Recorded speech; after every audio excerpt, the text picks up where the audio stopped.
आज मीठे बाबा ने अपने वाणी में हम बच्चों को कहा है, मीठे बच्चे मैं आया हूँ तुम्हें सदा के लिए सुख का वर्षा देने के लिए। तो कितना ना मुझे प्यार से याद करना चाहिए। अगर तुम मुझे प्यार से याद नहीं करोगे तो तुम्हारे पापों को भस्म करने वाला कोई और नहीं है। फिर बाबा कहते हैं जो बच्चे ढीले पुरुषार्थी है उनकी बातें कैसे होती है, उनकी मुख्य 3 कौन सी निशानी है।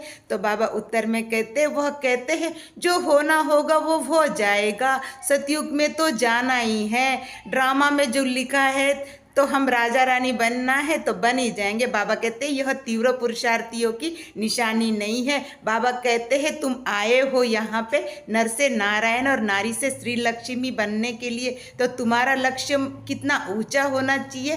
तो आपको पढ़ाई पर बहुत अटेंशन देना है। फिर बाबा कहते हैं जिनका अटेंशन नहीं होता वो जो पढ़े हैं उनके आगे अनपढ़े भरी ढोएंगे। मतलब सतयुग में तुम राजा रानी का पद प्राप्त नहीं करोगे और उनके आगे तुम नौकर चाकर बन के घूमोगे, तब तुम्हें कितना दुख होगा। फिर बाबा कहते तुम भक्ति मार्ग में जाते हो, सुख मांगते हो, शांति मांगते हो, धन मांगते हो, स्वास्थ्य मांगते हो, मगर यह तब मिलेगा जब तुम यहाँ रहकर मुझ बाप को निरंतर याद करोगे। फिर बाबा कहते हैं कि तुम निरंतर भक्ति करने के लिए गंगा स्नान करते हो, मंदिरों में मस्जिदों में जाते हो, मगर क्या रचना को वर्षा दे सकेंगे। जैसे तुम रचना हो तो वो मूर्तियाँ भी तो मेरी रची हुई है ना, वो भी रचना, तुम भी रचना। रचने वाला एक बेहद का बाप जो तुम्हारे लिए परम धाम से नीचे आया है। बाबा कहते हैं भक्ति से तुम्हें कोई फल नहीं मिलता, देने वाला मैं एक बाप हूँ।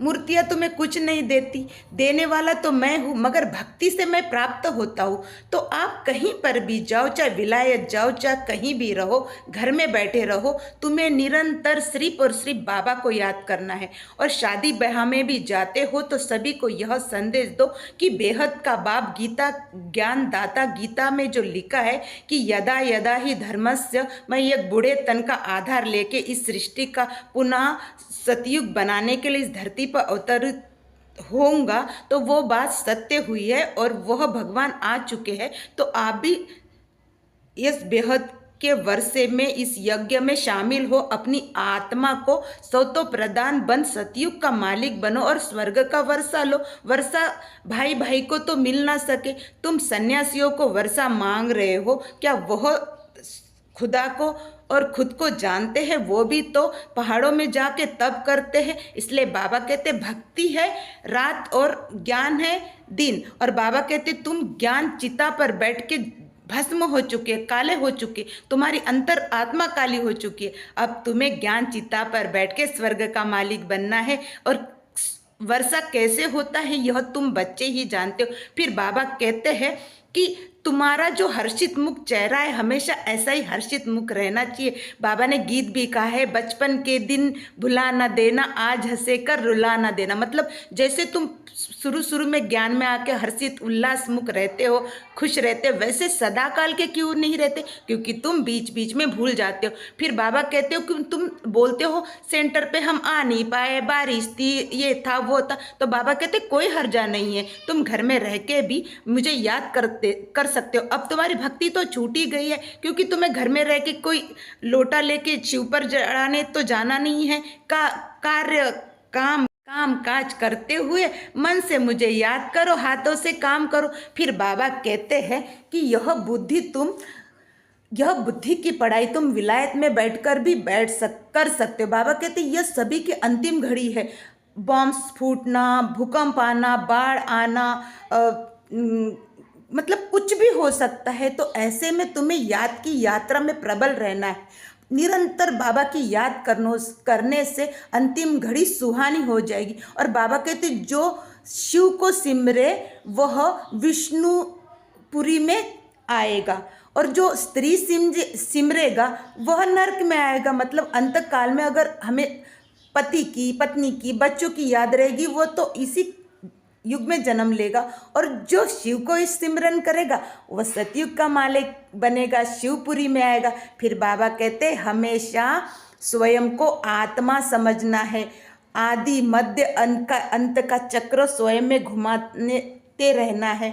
और मन मना भव मतलब मैं आत्मा उस परमात्मा की निराकार संतान हूँ और वो पिता भी मेरा निराकार है। यह देह मेरा नहीं है, मैं सिर्फ और सिर्फ बाबा की हूँ, यह स्मृति रखना है। फिर बाबा कहते संगठन के शक्ति में अगर एक दूसरे के संस्कार का टकराव भी होता है तो भी एक दूसरे को ताली नहीं बजाना है, एक दूसरे को संभाल के चलना है, क्योंकि हमें ऐसे राज्य में जाना है जहाँ एक राज्य, एक भाषा, एक देश, एक राजा होगा। तो अगर हम यहाँ संगठन में मिल के चलेंगे, सबको सद्भावना, प्रेम और शांति से चलाएंगे, तो ही तो हम सतयुग के मालिक बन पाएंगे। और बाबा कहते तुम्हें तन भी चाहिए, धन भी चाहिए, मन भी चाहिए, तो तन मन धन से बाबा को याद करोगे, सब चीज में सहयोग करेंगे, तो तुम्हें 21 जन्मों के लिए तन मन धन स्वास्थ्य संपूर्ण। फिर बाबा कहते हैं कि तुम मुझे याद क्यों करोगे, क्योंकि तुम्हें मैं प्रेम देता हूँ, सब कुछ सिखाता हूँ, और जो प्यार देता है उसी को तो दुनिया याद करती है, दुख देने वाले को कोई याद नहीं करता।